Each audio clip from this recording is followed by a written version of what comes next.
Hey guys, you're listening to Totally Stoked podcast with Amelia Travis, yoga teacher and wild child turned multi-six-figure business coach, writer, speaker, and spiritual warrior. Totally Stoked is an experiment in radical honesty. On this show, there's only two rules: show up and tell the truth. Each week, we share uncensored, truth-telling, shame-busting conversations with thought leaders, entrepreneurs, visionaries, and modern-day mystics, revealing their rise to thrive stories, current challenges, and sharing their most powerful tools for awakening, growth, and well-being. This is your place to let down your guard, open your heart, and remember that being human is a crazy, wild ride, but you don't have to do it alone. So buckle up, baby, because we're heading full speed ahead to radical self-love and a totally stoked life. Are you ready? Let's dive in. Welcome back, you guys, to another episode of Totally Stoked podcast with your girl, Amelia Travis.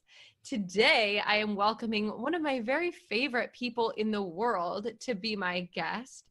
She is a movement expert turned business coach for health and wellness professionals. She's also a sexual violence survivor who turned her own dark night of the soul into a life mission to help other people experience peace and freedom in their own skin.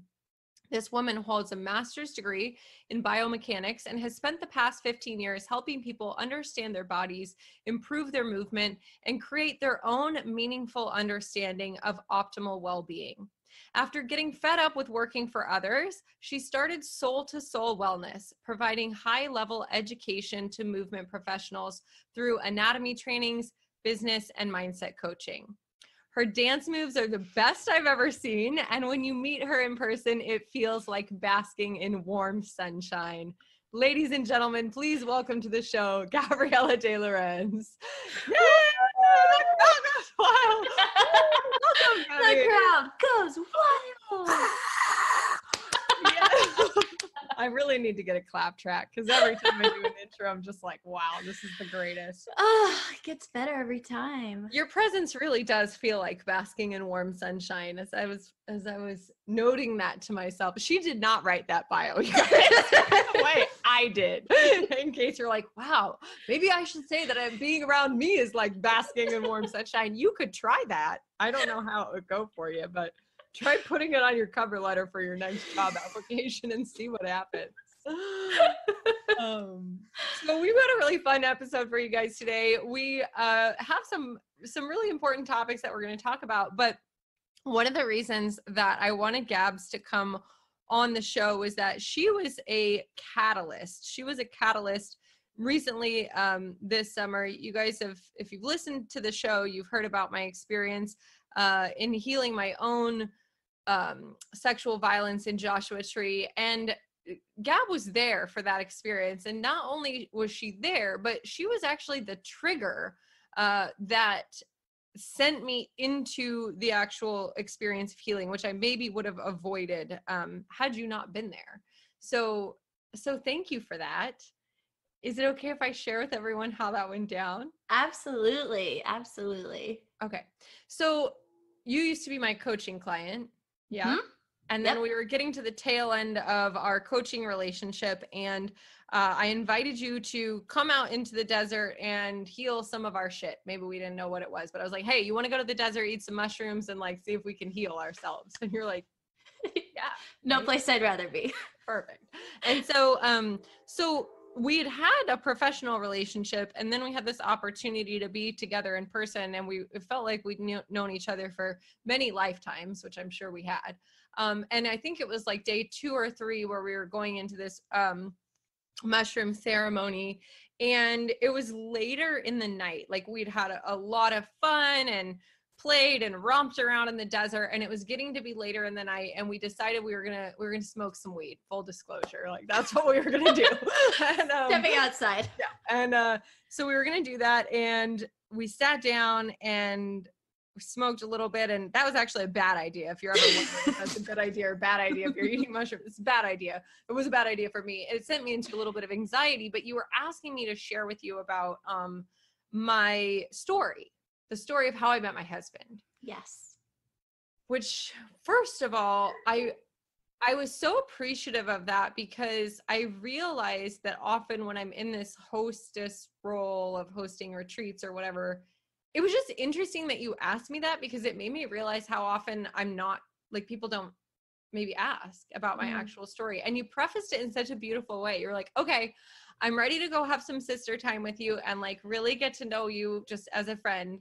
So I want you to like tell me everything. Tell me how you met your husband. Tell me about your life. And it was so sweet. I was really touched by it. And then I started trying to tell you about how I met my husband, but I couldn't go into that without going into the backstory, right?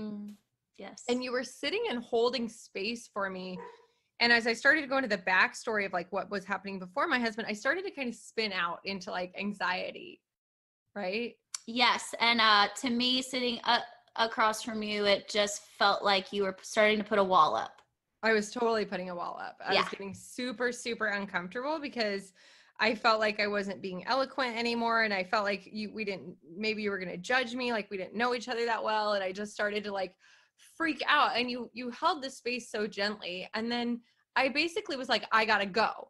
But what happened was like and I meant like, I got to go try to hide in my bed and like put the covers over me. And like, that didn't work either, by the way. So I ended up going and seeking my healing experience in the desert. But that conversation that night, you were an angel for me. And I don't think you really knew it, but like God had literally placed you right there to activate that exact recollection and memory so that I would become uncomfortable enough to go into the meditation that I needed to go into to find the healing.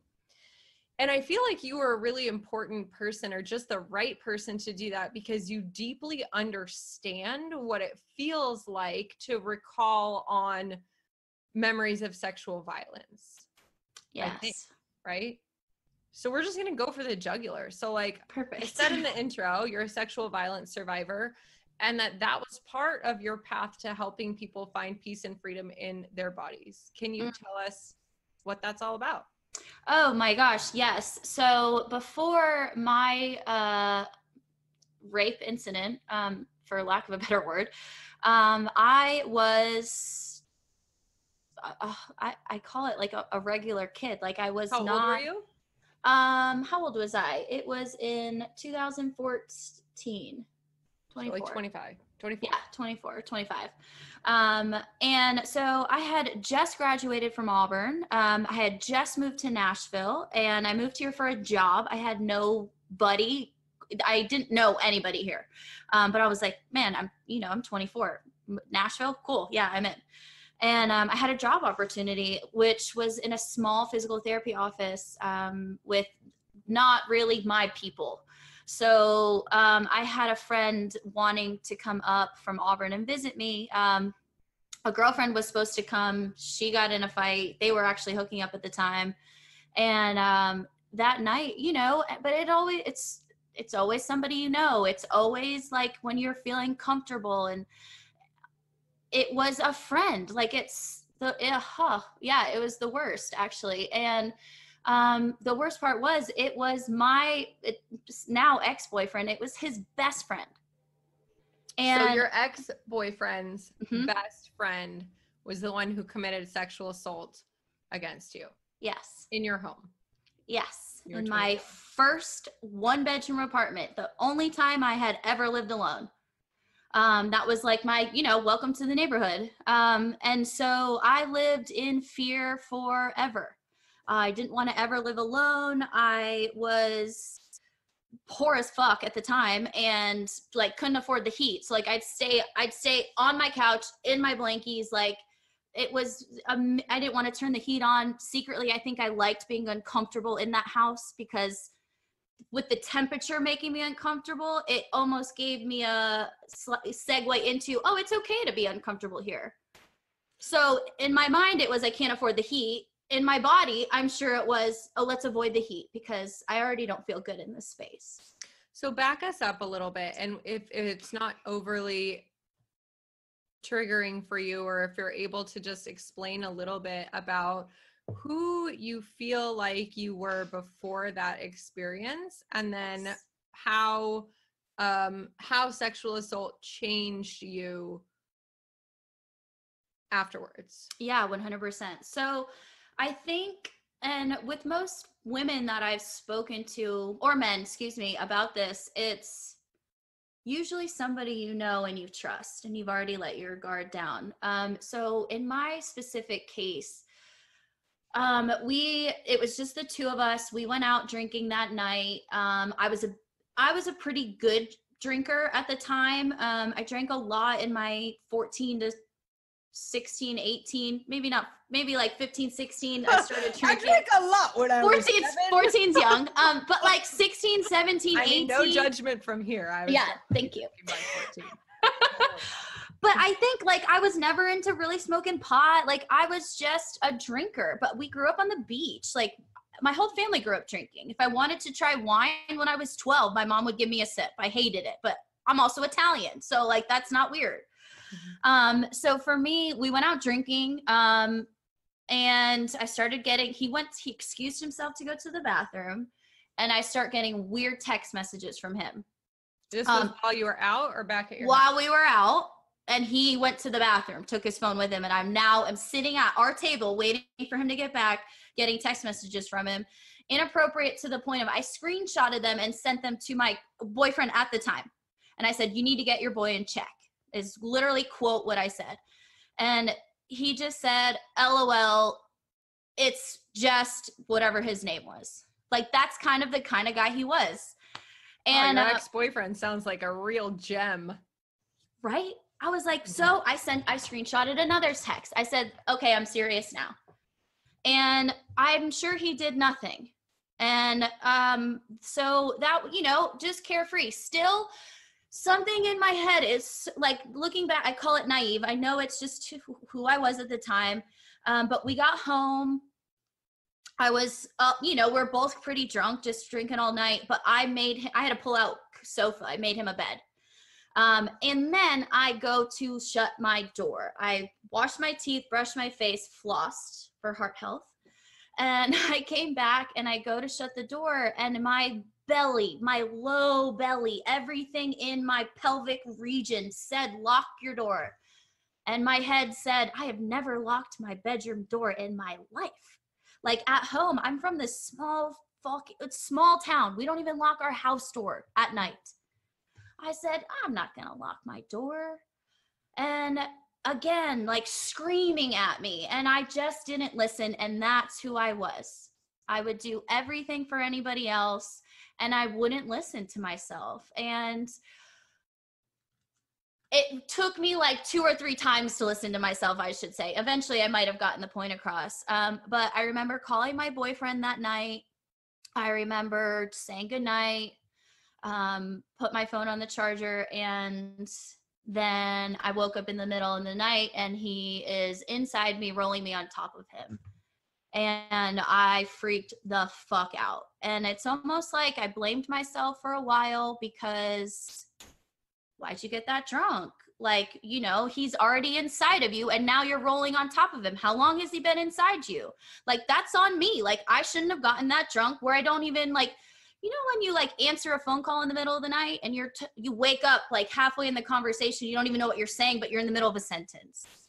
And it's like, that's what I kept trying to equate it to. And I go, no, Gab, you're at fault. You're at fault. You're at fault. You're at fault. And I used to blame myself for a lot of things. And that night I actually called my mother, who never picks up her phone in the middle of the night, because my stepdad sleeps, he wakes up at 4 a.m. to go to work.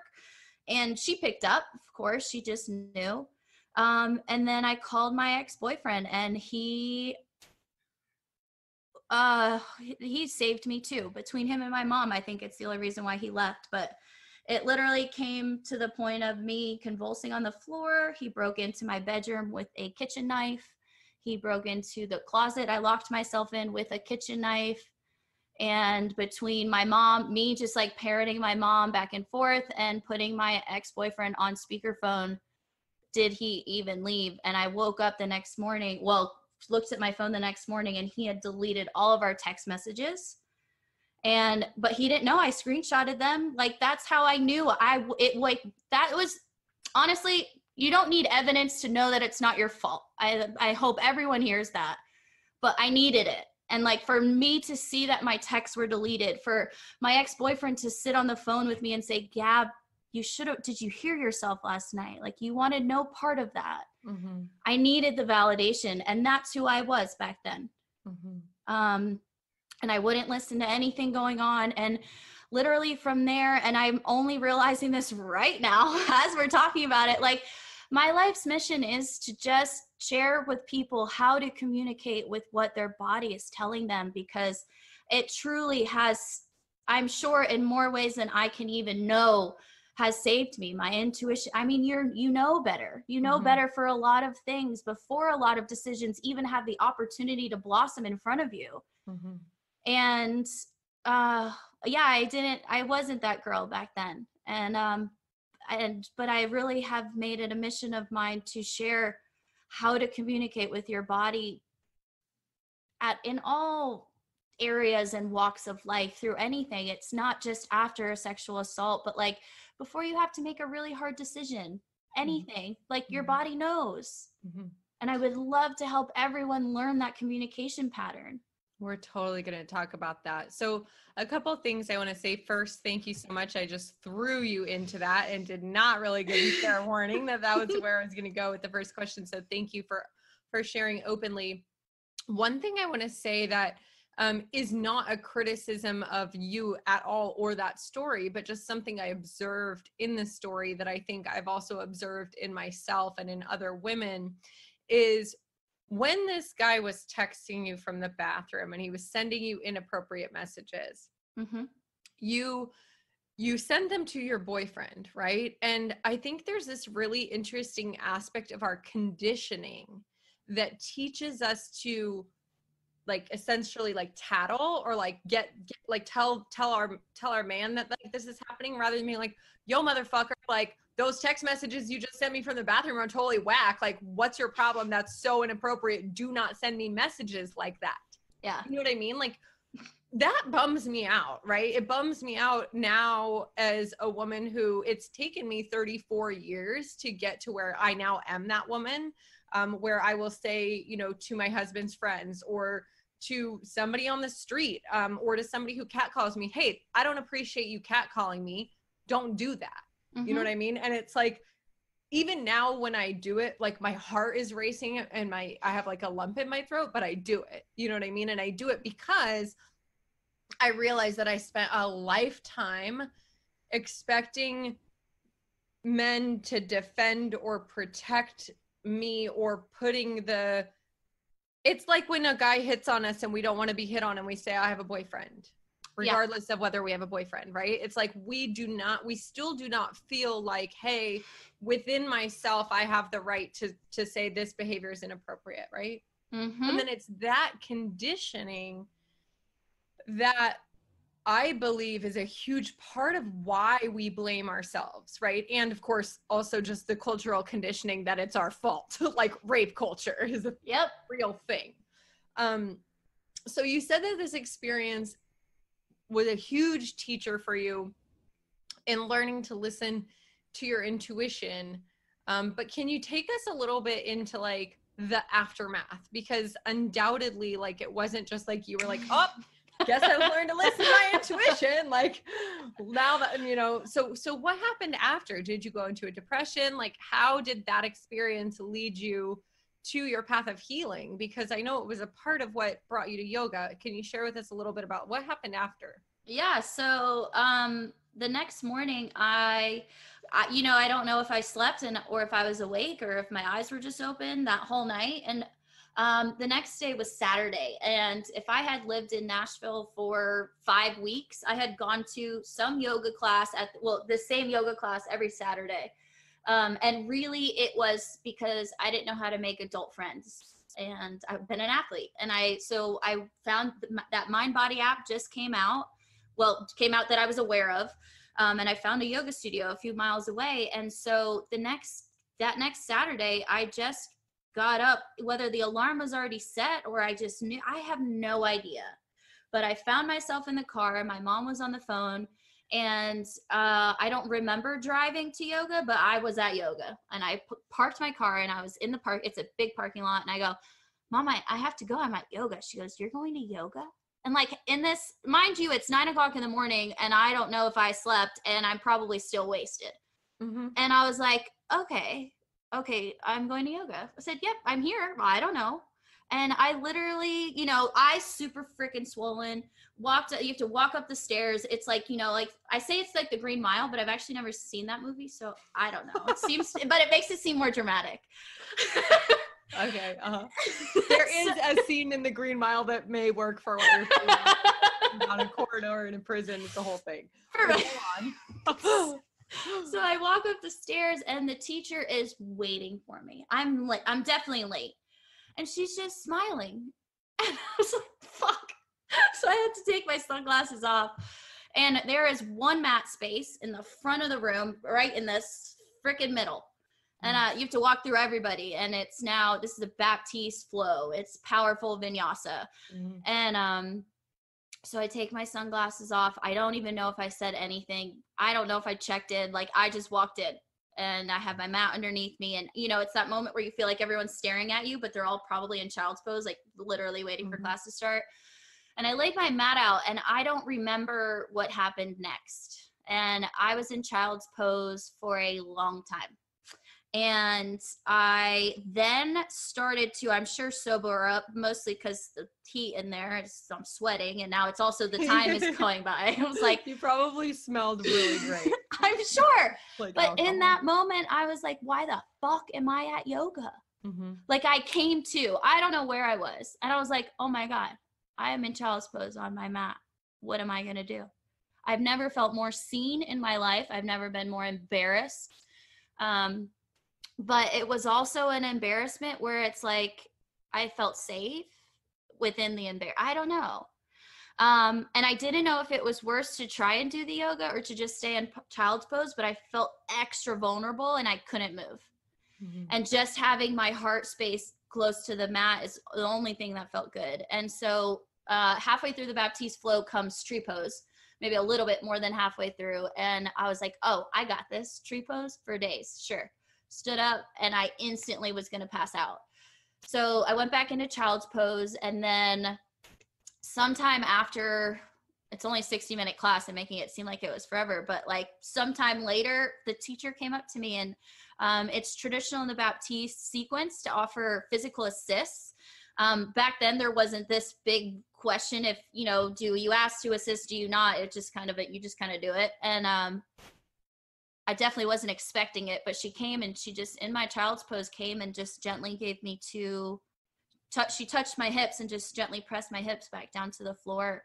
Typical assist. I've gotten it 100 times, but it was an instant flinch. It was an instant, don't touch me. Physical touch is my number one love language. So that was weird.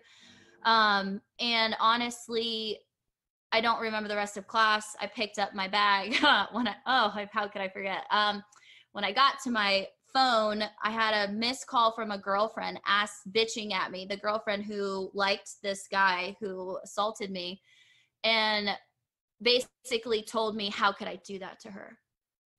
And I called her and I said, he fucking raped me, you bitch. Pardon my language, but that's exactly what I said. And I hung up the phone, and then I had to drive home. So it sounds like you went into a dissociative state after, like, in the immediate aftermath of the assault. Yes. And at that time, being in the yoga class was a safe place, but like, obviously you were dealing with, you know, post-traumatic response in terms of like, don't touch me. And then later yoga became part of like the way that you became able to receive touch again, right? Yes. Yeah. Can you share with us a little bit about just your healing process over the next, since then, because we're probably still healing. Yes. So basically from there, I would say that assist definitely saved my life from that, like saved me just back into the person who I am and who I'm meant to be. In the sense of like, I was still working in a physical therapy office. I had to go back in and touch people and care if they got better. And I didn't want people to touch me. I didn't want to give hugs. I didn't want to give love. And like, I don't know if anybody knows me. I'm like, hugs are my favorite. And so, but also just like a simple handshake with a man. I don't trust you. No, don't touch me. And like, so basically, I don't know what happened, but I kept showing up to yoga. And a few months later, if this was back in maybe July, in September, I joined teacher training, and I couldn't tell you really why. I didn't have the money for it. I literally had to ask the lady to get put on a payment plan, which she was more than so happy to do. So grateful. But it was, yoga was the only place where I wanted to touch people. Like, as I was going through teacher training, like I had to start touching people and offering assist in the sense of I'm a student, and it made that physical touch feel different. Instantly, the physical touch in a yoga assist is meant, it's not even meant to change you or to change your shape. It's just meant to help you go deeper somewhere else. And so for me to be able to give those assists as well as being able to receive those assists never came across as sad or vulnerable, or obviously the first assist in child's pose, it felt crazy, but it felt safe. Like it was. And then, then I had to go back to work, and the touch wasn't safe anymore. I had to go to the gym and be partners with people, like throwing a med ball back and forth. It's like, no, I don't even want to be close to your energy field. And so for me, a lot of the yoga just felt safe. And I didn't know this at the time, but looking back, I was being vulnerable, just, laying in fish pose with your heart open to the sky, laying in camel pose, not so much laying, but being in camel pose on your knees and reaching back for your heels with your heart open. Like everyone's like, oh, it's a heart opener, blah, blah, blah, melt, blah. I was like, no, I don't get any of that. And then you have this thing happen to you. And the first thing you notice when you go through any trauma is like, I started always crossing my arms in front of my chest. Like I was in total protecting mode. Like I would sleep, I would be in Shavasana with my hands over my belly and my solar plexus. Like I was creating all of these energy clogs up and down my body throughout the entire day. I would hide behind my desk at in the physical therapy office. It's like, oh, if I don't have to touch you, I am not going to touch you. I'm not going to shake your hand. I don't even want a high five. For the coach who always walks by and wants a high five, sorry, no, thanks. So a lot of my healing really happened, in the yoga room. And it was, again, teacher training was awesome, but helped you be vulnerable. It was the first time I then was able to share my story with anybody. I didn't even mean for it to happen. They said something, and you're just sharing journal prompts and blah, blah, blah. And then next thing you know, I didn't even write it down. Next thing you know, I was sharing it. Well, almost sharing it between tears. I really couldn't talk about it at the time. But I will say the worst thing that happened after that, because of that, was I had everyone come up to me and ask if I was going to press charges. So you're going to press charges, right? So you're going to press charges, right? You're going to press charges, right? It's like, I don't know. I'm healing. So let's talk about why that is not an okay question to ask somebody in the aftermath of sexual assault. I can only speak from personal experience, but it was one of those where it was a good friend of mine who, no, does not make it okay, but that was my thought. This is a friend of mine. My next thought was this would ruin his life. And that's who Gab was back then. So for you, in your situation, it was about prioritizing somebody. I mean, I think that's really only part of it. I think part of it was also knowing that was probably a big part of it. And also, like, to press charges would then mean for you to have to go through and look at absolutely everything that happened and talk about why it happened and put yourself in our justice system with sexual assault. There is still very much, rape culture. Like, it was your fault. Well, you were drinking, and well, you didn't, so you didn't say no until halfway through. Like, well, you know what I mean? And it's like, whatever. So for you, it didn't feel like like you chose not to, and that's fine. Did you stay with the boyfriend? Like, did you guys break up? What happened with that? Just because I know our listeners are like, then what happened? Yeah. Well, a lot of it is too, yeah, I already thought half the days I thought I was to blame. The other half I knew I wasn't to blame. And some days was something in between. So like for me to say that this was all his fault was also something that I was like, not okay to admit, I guess. But basically what happened was my ex-boyfriend was working in Seattle at the time. I was in Nashville. He came and stayed with me for a few days, maybe a week, and like wanted to hold my hand. We had been dating for 2 years, so like I didn't want to hold his hand. I didn't want him to sit next to me on the couch. He wanted to go out to dinner. That was very vulnerable. He wanted to go to dinner like downtown Nashville, which is just it wasn't as crazy as it is now, but pretty crazy. Like, no, not interested in doing any of that.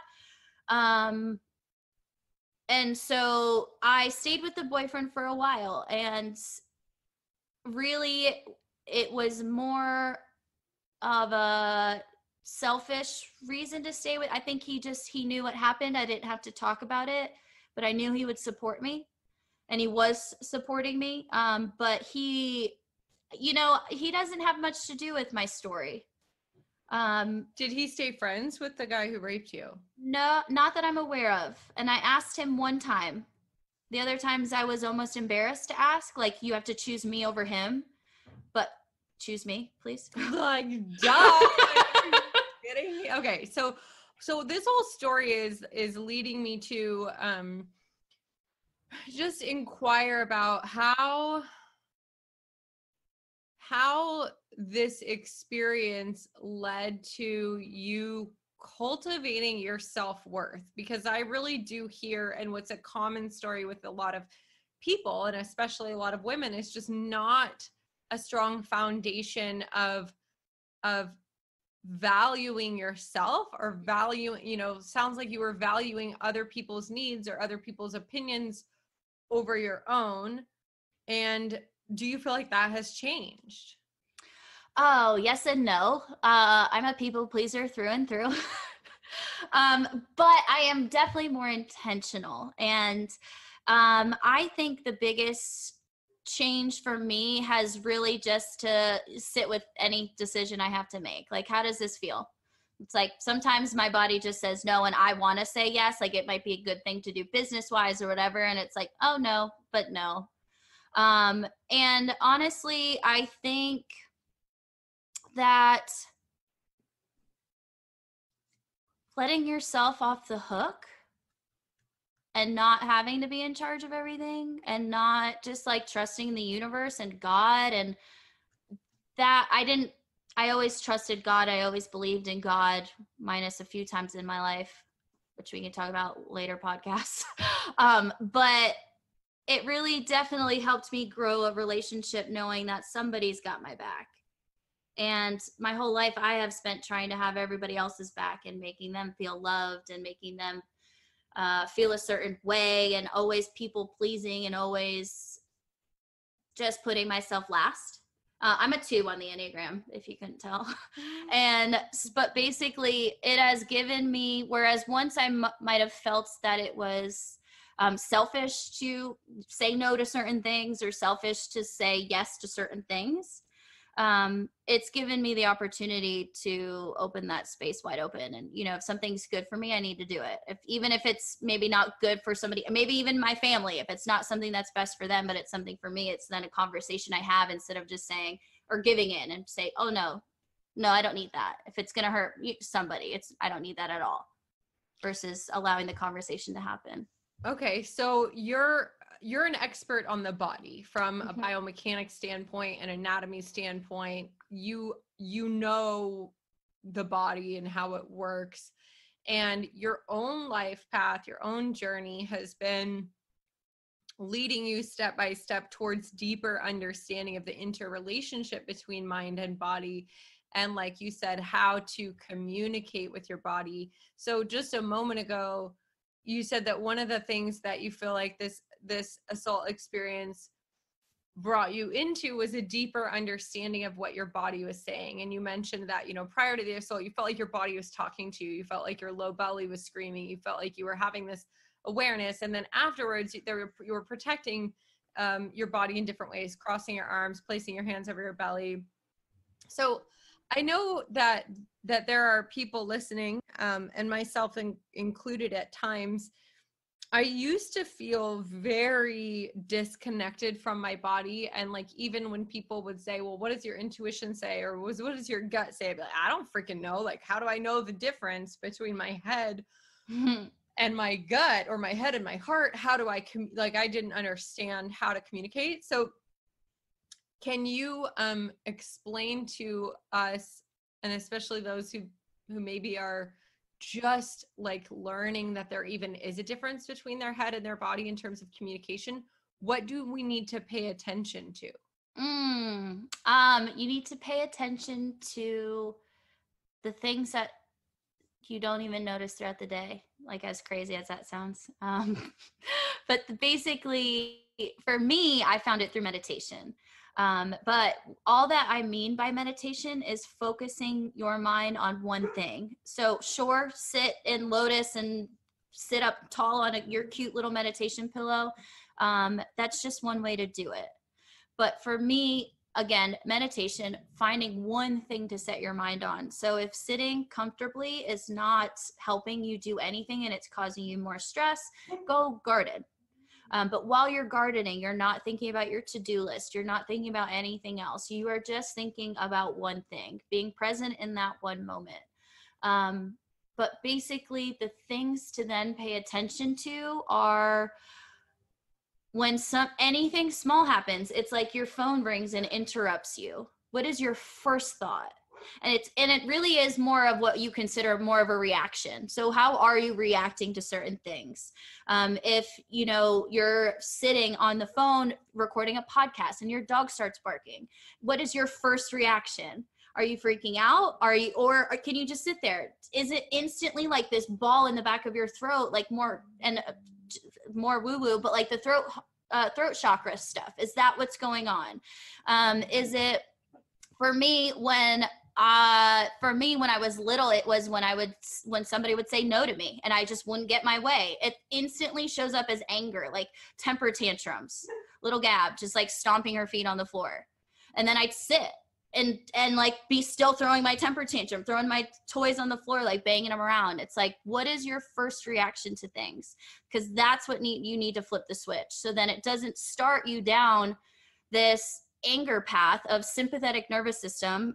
So parasympathetic is your rest and digest. Sympathetic is your fight or flight or freeze.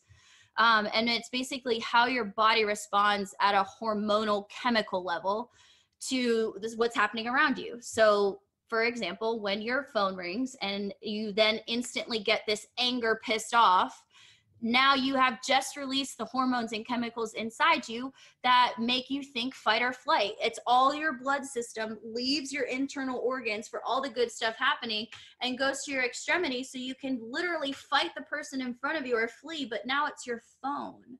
It's not fighting off an enemy. So now you can't think as clearly. And now you literally are just thinking with your adrenaline and with your muscles. So it's keeping yourself into this calm nervous state, which is doing present moment work, mindset work, all that. Really, there's no right or wrong. It's whatever just feeds your soul and what you can register with. But taking the time to quiet down and then realizing your reactions and then slowly just trying to do it not that way. And it's that simple. It's recognizing that your first thought was anger. My first thought was stress. My first thought was the world is ending. I have to now redo the 2 hours of work I just did. So now all of your work has now shifted. You're not using your brain to think. You're not using your right brain, which is all your creative goodness. And you're literally just in the sympathetic nervous system. Nothing is going to go your way. You're already on edge. So quieting, slowing down. For somebody who struggles to discern what their thoughts or feelings are, do you have any guideposts like in the body that they can maybe pay attention to? Like, is there a way to tap into your intuition that doesn't require you to go through the mind? Yes, that's a great question and a great way to look at it. Yeah, cool. So I would say definitely before you react with any sort of action, your body has already responded. You've probably already missed it. But I would say like your gut and your belly usually speak first, and then your brain decides what to do with it. So whether it's like the nervous butterflies in your stomach, it's going to tell you how to respond. And, sometimes you feel the butterflies and you say, oh crap, this isn't a safe space. Maybe whatever traumas you've been through in the past.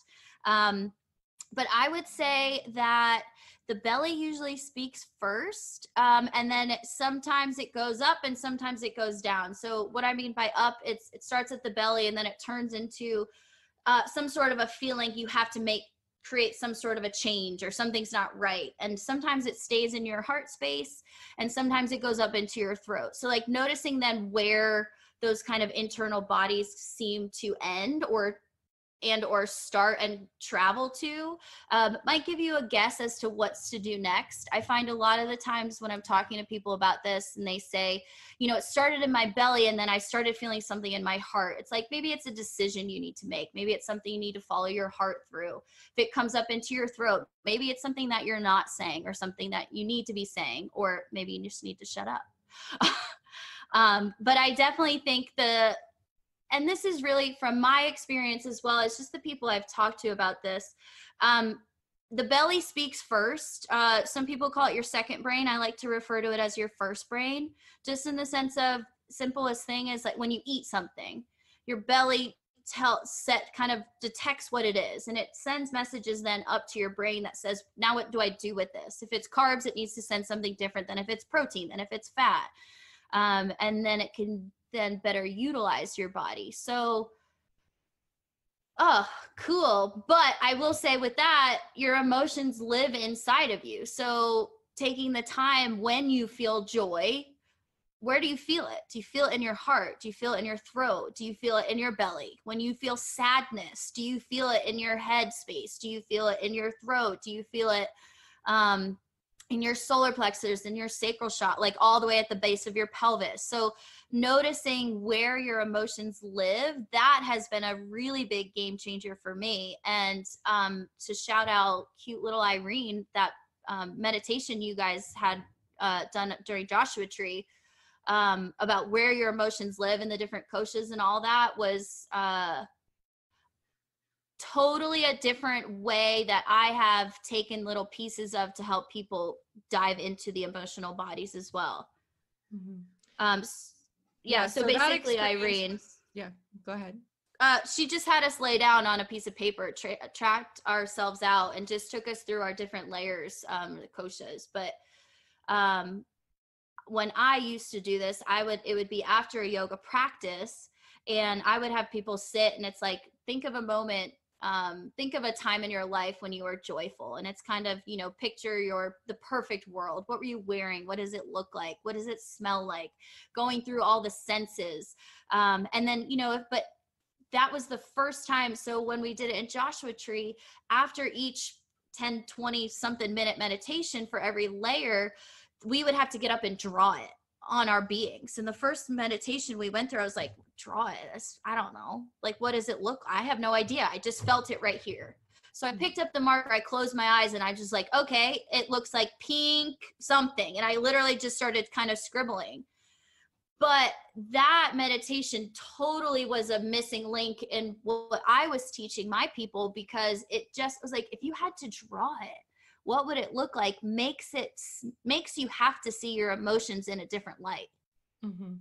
And that totally rocked my world. Yeah, I think learning to well, first of all, what you notice about the enteric nervous system, which is the brain in our belly, is really important, because I think sometimes we believe that all of our processing happens in our brain, and we forget that the nervous system is very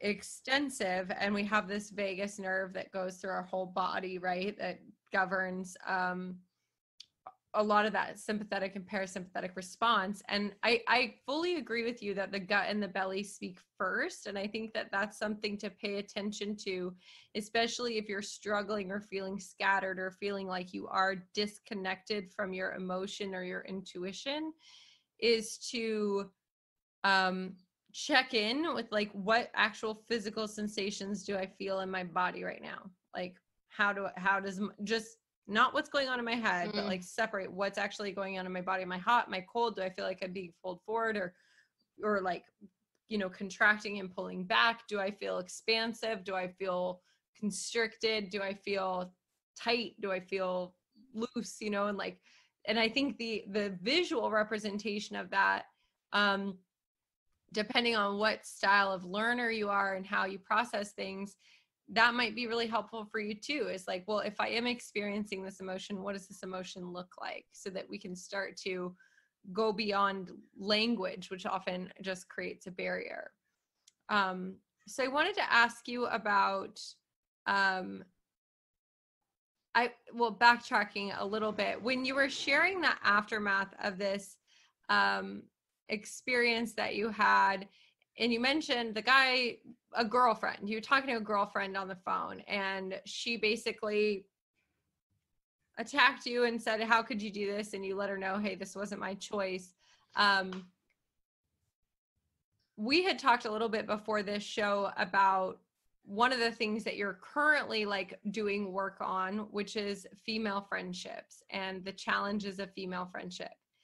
When you told me that that was an area that you struggle with, I was really surprised, because to me, like I said, being with you is like basking in warm sunshine. So I'm like, how would anybody not want to be friends with that? Or how could this girl have ever struggled with female friendships? Then as you started to share your story and a little bit about like your own self-identification as a people pleaser, I was able to see maybe a little bit more clearly how perhaps like deciding who to let into your inner circle with women maybe was affected by like wanting to people please. And you said something earlier about, you know, making friends as an adult felt like a challenge for you because you used to be an athlete.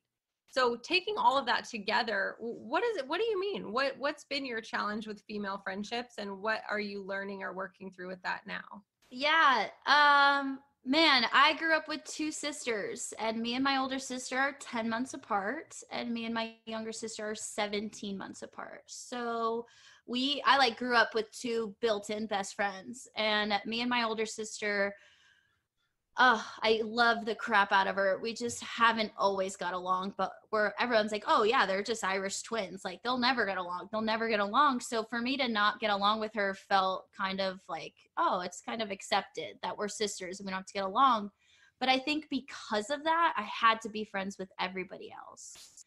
It's like, man, I can't even get along with my own sister. So I have to like make sure everyone else likes me. But at the end of the day, too, I just need to work on my boundaries, because I just find myself, it's like, oh yeah, I can do that for you. I'll just sacrifice myself a little bit here and there. And I think my biggest thing with female friends has been, number one, I'm not sure. When I played sports, it's almost like you have girlfriends who have to be your friend. And so that felt easy. But then when all my friends, this was in high school, all my friends graduated. They were the year above me. I played soccer with them since I was 6.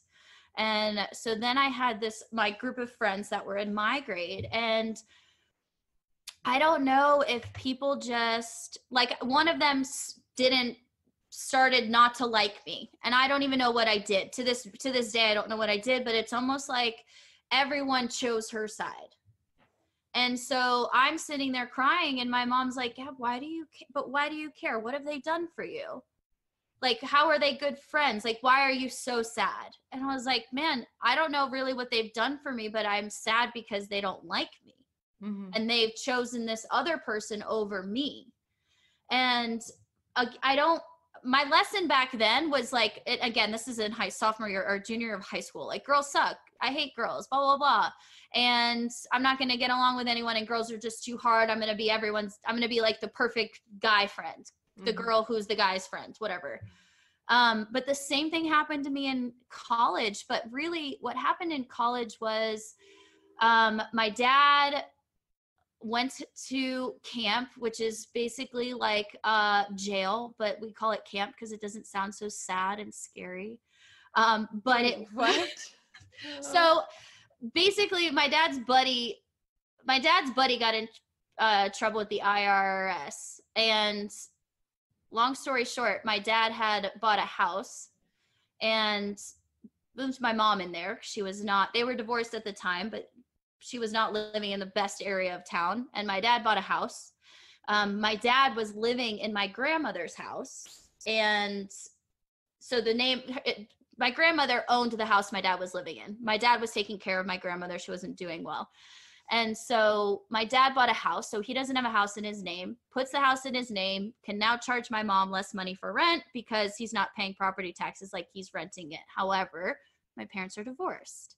So when the IRS came looking for my dad's friend, they thought my dad had all these answers. And my dad's like, look, I don't know anything. But they dove into my dad's stuff and found that this house my mom was living in, he never told my mom, I guess, what the deal was with the taxes. So basically they sent him to jail for 5 months. Oh, fuck. Yes. So how old were you when this happened? I was 18 or 19. Okay. And so, however, if that was in March, in February 27th, my aunt passed away in a car crash. So she was 32. It was tragic for my family. So I'm in college. My aunt just died traumatically. My dad just got sent to jail, and I am trying to make it through college. And my roommate at the time broke up with her boyfriend, or her boyfriend broke up with her. I don't even know. But basically decided that I didn't have the capacity to help her, so she can no longer be my friend.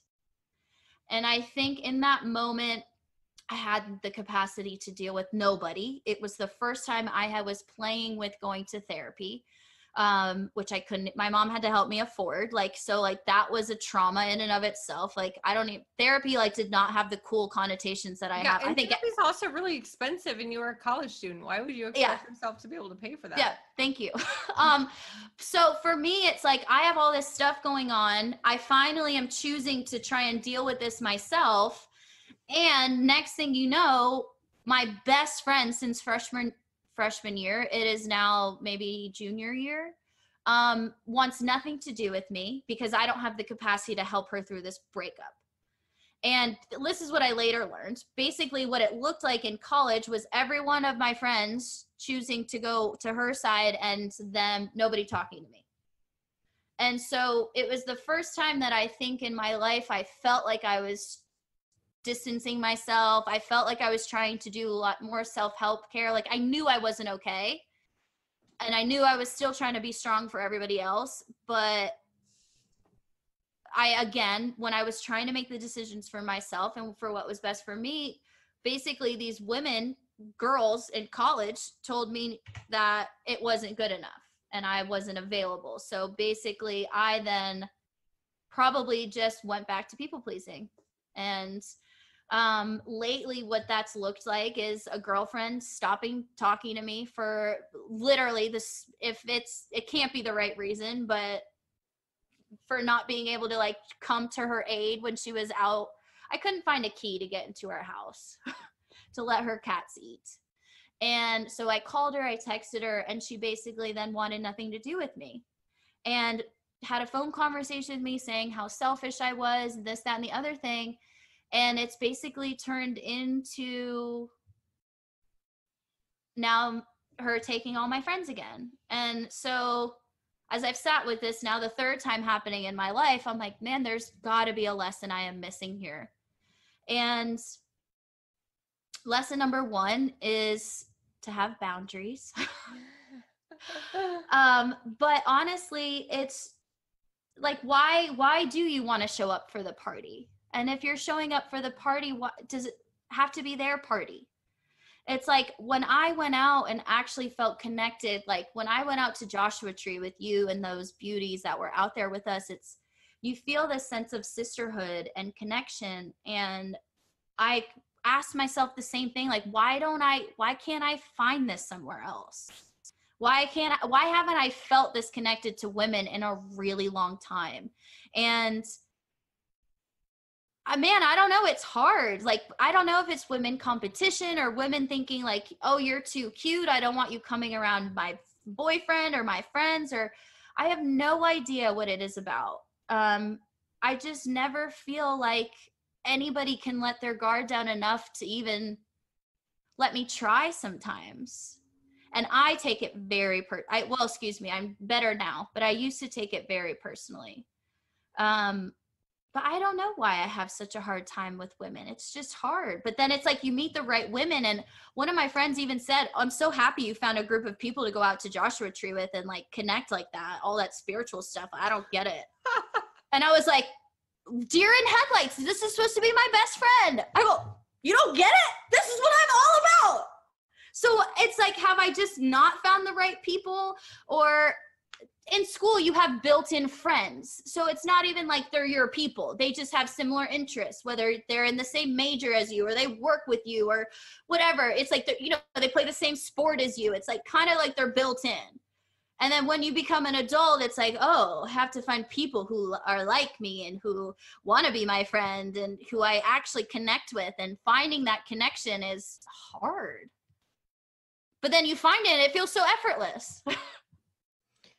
So what do you think is one piece of advice if you had to give to somebody who's been struggling with this story that, women are catty or full of competition, or that female friendships are just really hard? Like, what is the one thing that you would say to that person to help them? Find your tribe, because they're out there. But it's probably not going to be the person down the street. Like, it's not going to ever be easy. Sometimes it is easy, but like, I don't know. Have boundaries. Have loose boundaries. I don't like to have hard boundaries. But I don't know. Find the connection and then feed that connection. It's, don't spread yourself so thin trying to feed everybody, but find the people who, like Brene Brown said, your vulnerability is a gift. And you can't just go around giving everyone gifts. You're going to run out. So hopefully you run out of vulnerabilities, but picking the people who deserve your time and who you do need to feed in, because keeping relationships is friendship relationships. Love relationships is hard, but like friendships is even harder. Like, you don't live with these girlfriends. You don't live with these people. They have their own lives.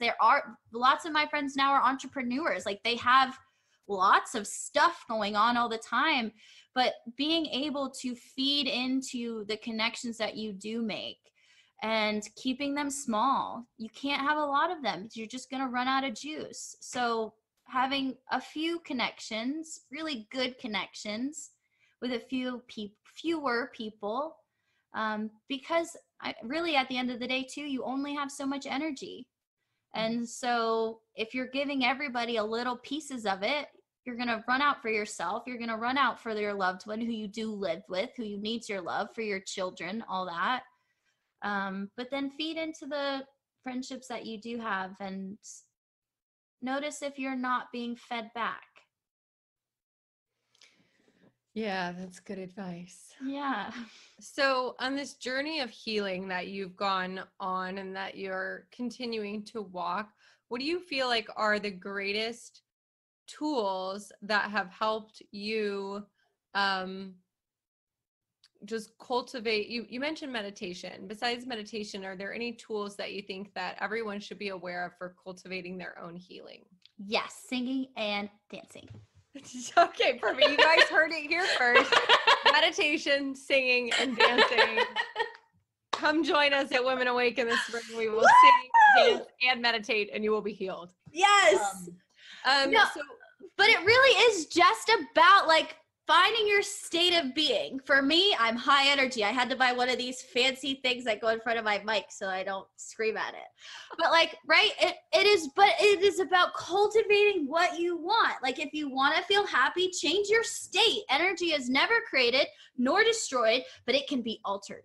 So when you're feeling sad, when you're feeling stuck, stand up, jump around, spin around. Like I make Anthony do this all the time. He works at home on his computer and I make him, you see him. And it's, first it starts off as like shoulders back, chest high, working on the computer. Then next thing you know, you're frustrated. You put your head in your hand and you're down. Then you put your head over your forehead. You're looking down.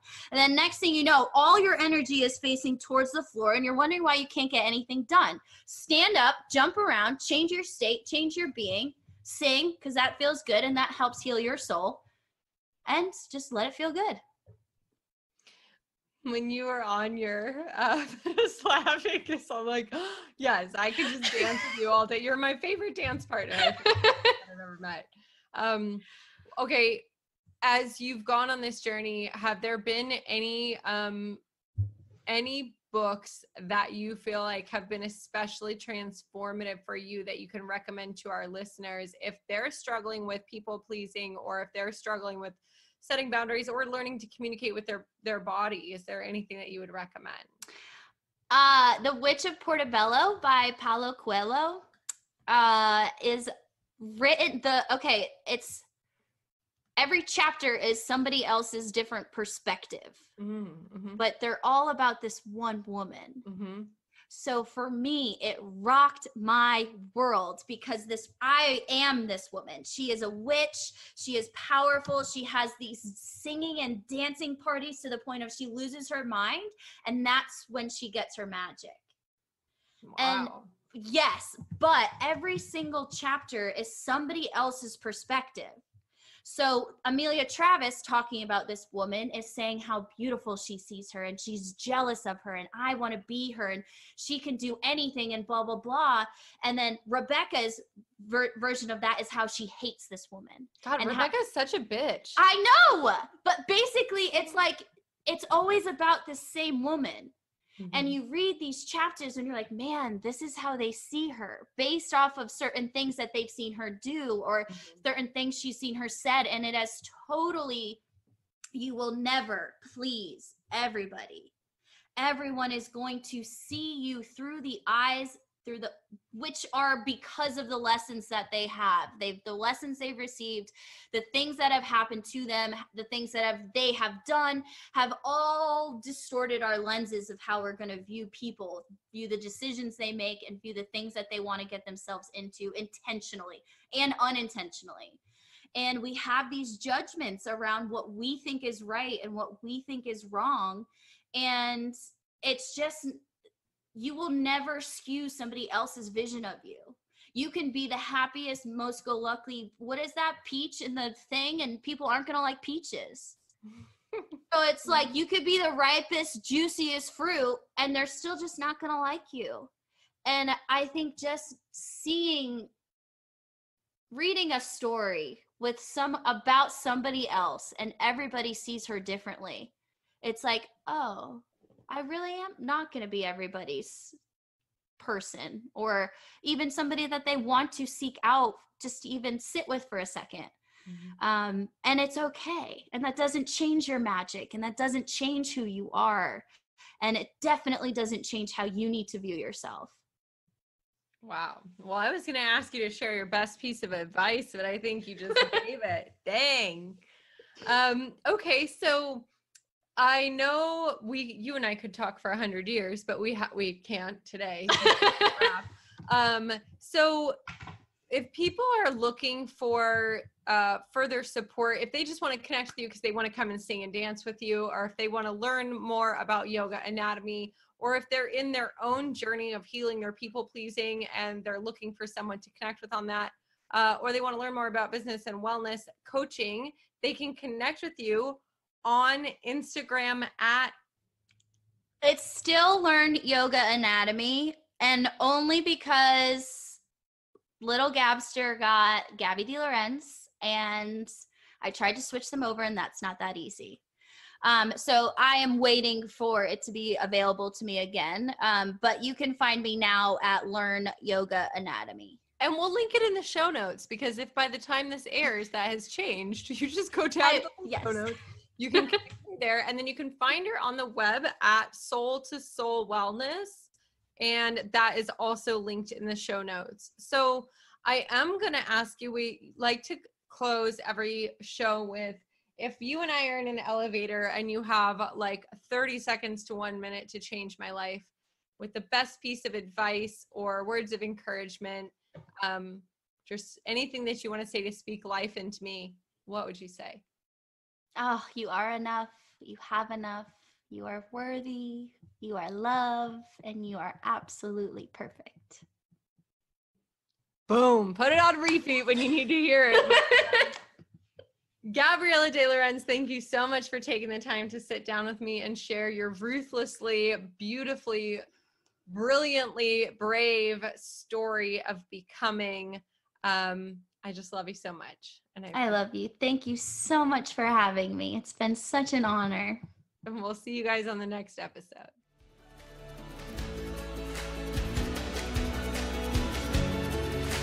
Thank you guys so much for hanging out with me on another episode of Totally Stoked Podcast.